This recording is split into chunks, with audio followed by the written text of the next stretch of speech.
This image represents a presidency falling apart in real time. If you walk past 1600 Pennsylvania Avenue today, you will not see the proud and polished symbol of American democracy that people expect. Instead, you will see something that looks like a disaster site. Where the historic East Wing once stood, there is now a massive crater filled with mud and debris. Tall yellow cranes stand still above the White House, looming like scavengers. And for the first time in 6 months, something deeply unsettling fills the air: silence. As of 8 a.m. on Monday, January 26, 2026, all construction on President Trump's controversial $400 million Grand Ballroom has been ordered to stop immediately and indefinitely. Preservation groups had nicknamed it the Ballroom from Hell, and now that name feels earned. A federal judge has issued a powerful 40-page injunction that not only halts construction, but also accuses the administration of deliberate deception, damage to protected historic property, and reckless financial behavior. President Trump, already weakened by recent international and financial crises, woke up expecting to see his monument taking shape. Instead,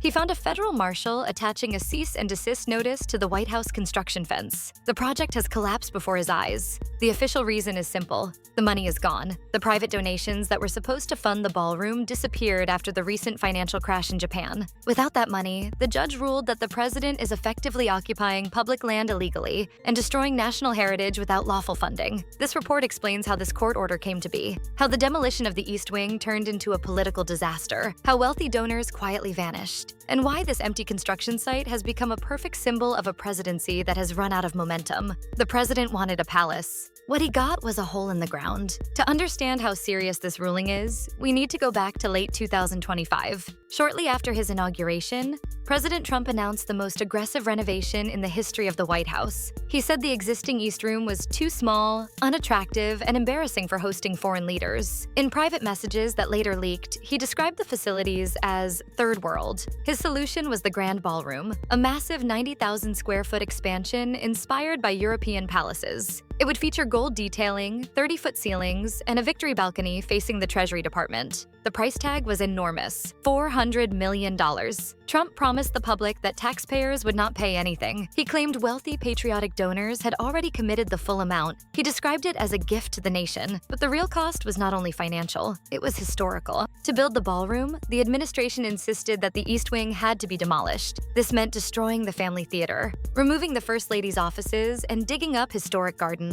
Preservation groups were outraged. The National Trust for Historic Preservation immediately filed a lawsuit, arguing that the White House belongs to the American people, not to any one president. The administration pushed forward anyway. In December, the Department of Justice used a legal loophole, claiming the project was necessary for national security. They argued the ballroom would include a new underground bunker to replace the aging Presidential Emergency Operations Center. The judge overseeing the case allowed demolition to proceed, but only under strict conditions. The administration was permitted to dig, but not allowed to build until funding was fully secured and approved by planning authorities. Trump took a gamble. He ordered the East Wing destroyed, assuming the money and approvals would come later. They did not. This morning, the judge returned to the bench visibly angry. The court transcript reads less like a legal ruling and more like a formal condemnation. The judge accused the administration of a massive bait and switch. In a sealed filing, the administration admitted that the private funding for the ballroom does not currently exist. The $400 million was based on informal promises from wealthy donors, including hedge fund managers, real estate developers, and casino owners. But recent events changed everything. The Japanese bond market crash, financial seizures in New York, and international embarrassment at Davos caused these donors to panic. When the Treasury Department attempted to collect the promised funds,